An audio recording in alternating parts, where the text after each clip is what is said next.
Two NFL player props here on PrizePicks for Monday, December 2nd. Broncos versus Browns. Before I get started, you guys, link in the description below. Hop into the Discord, $9.30 per month, 31 cents per day. Again, currently doing a promo right now. First time members of the Discord, 20% off your first month. It comes out to like $7. Again, the Discord is where I post all the plays I'm making on PrizePicks. We have other cappers in there as well. Overall, it's a super positive community. Everyone in the Discord is trying to help each other cash. I also want to mention I'm not a gambling expert, and this is not financial advice. Simply just plays I'm personally looking at making, hopefully giving you some insight and analysis to make your own player prop decisions here. Also, a couple housekeeping things. Follow me on Twitter at ToughPicks, verified Twitter account. Again, posting daily plays of the day over there. Also, Daily Grind Fantasy, you guys, the DFS optimizer. An absolute elite tool. Also, DFS middling fantasy scores tool as well. But there's a link in the description. You get 25% off your first month over at Daily Grand Fantasy. It does all the hard work for you, compares the lines from all the major sports books, and gives you a percentage odds to hit based on the line discrepancies. Like, for example, the top play on the board tomorrow is on the DG Fantasy Optimizer is Dustin Hopkins over 5.5 kicking points.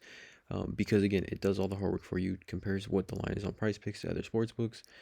It's minus 137 on Caesars, minus 130 on Bovada, and still at 5.5 on PrizePicks. So showing these type of line discrepancies, giving us that type of value essentially. Daily Grand Fantasy, link in the description below, gives you 25% off your first month using promo code TUFF. But let's get into the two plays here. Like I said, Browns Broncos at Denver.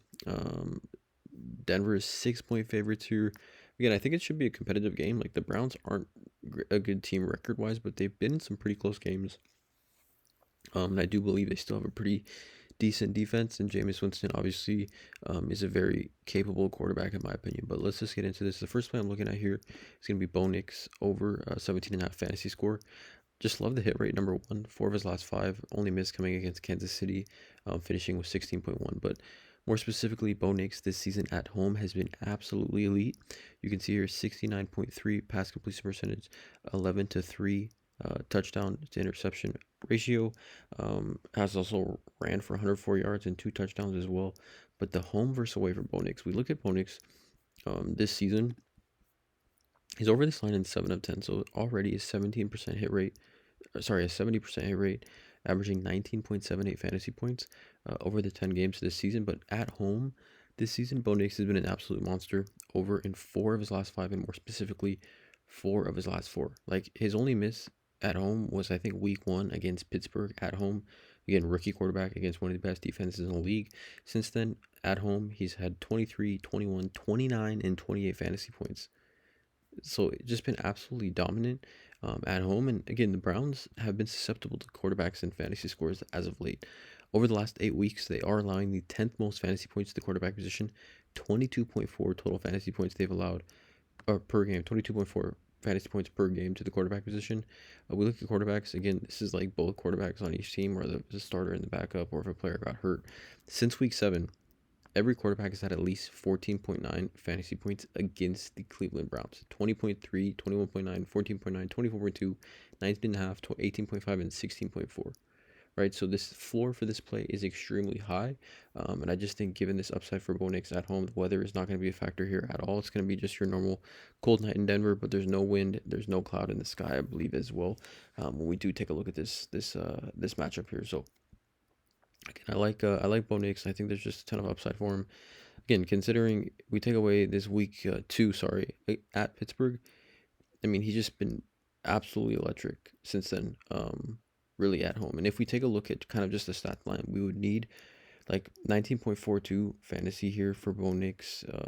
If we look here at his RotoWire, I mean, 273, 2 touchdowns, and 5 rushing yards puts him at 19.4. We need 17.6 on the over here. So I like Bo Nix over 17.5 fantasy is the first play.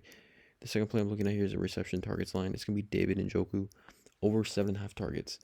Reception targets. Again, on the Sunday play, we cashed on both of those. So again, 2-0 on the Sunday NFL slate, but nonetheless, Njoku, right? Over 4.5 receptions. Again, this is outlier as well. 7-day free trial using the link in the description below. But over 4.5 catches, juiced pretty heavily over. I mean, minus 166, minus 165 over on DraftKings for 5 catches, right? For me, first off the bat is Cedric Tillman is out for this game. Cedric Tillman has kind of established himself as I don't want to say Jameis Winston's favorite target, but I mean, we're talking about 12, 9, 11, 8, and 4 targets. I mean, you can see the targets here for Cedric Tillman. These targets here are not going to be here for this game. So again, David Njoku, those targets should be going elsewhere, and I think David Njoku absorbs most of them. I mean, like I said, heavily over 4.5 catches, right? So let's just look at this season when he catches, or let's look at last season when he catches 5 footballs, right? Here's reception line, here's 5 catches. Oh, 7 or more targets in every single game when he has at least 5 catches, right? 14, 15, 11, 7 is his only miss, 9, 9, 8, 9, and 8 and 9, right? When he has 5 catches. Even this season, when he has at least 5 catches, at least 7 targets. 7 targets, 7 targets, 7 targets, 9 targets, and 14 targets, right? We know also as well that the Denver Broncos, although they don't allow a ton of fantasy production to the tight end position, they are allowing the second most targets over the last 8 weeks to the quarterback, to the tight end position. The second most. All right, we've been targeting Dolphins against tight ends, or tight ends versus the Dolphins, but the Broncos, 64 total targets over the last 8 weeks to the tight end position. You can see here, we see tight ends game log this season versus the Broncos, and if we filter this by date, Brock Bowers, Michael Mayer both had 12. Kyle Pitts, Ross Dwelly, 4, but again, they don't get targets at all. Travis Kelce, Noah Gray, and Hendershot combined for 15 targets here. So again, I do like the upside again over the last couple of weeks, and also with Cedric Tillman being out, right? If we take a look at kind of the lineup and how it breaks down, or how the targets will break down, I mean, Jerry Jeudy, Elijah Moore. Jerry Jeudy's going to be guarded by Patrick Surtain, and then Elijah Moore's out the slot. So David Njoku, I think, should just get a ton of opportunity in this one. I mean, the Denver Broncos blitz at the second highest percentage in the NFL, right? Second highest blitz percentage in the NFL, 33.3. Like a team, let me see, like David Njoku, let's see, this season in games where he targets, right? New Orleans and Cincinnati are his top, I guess, targeted games that he's had this season. New Orleans and Cincinnati, and again, both these games here, both these matchups with Jameis Winston at quarterback. But Cincinnati and New Orleans, like Cincinnati's right here, they blitz at 24.5.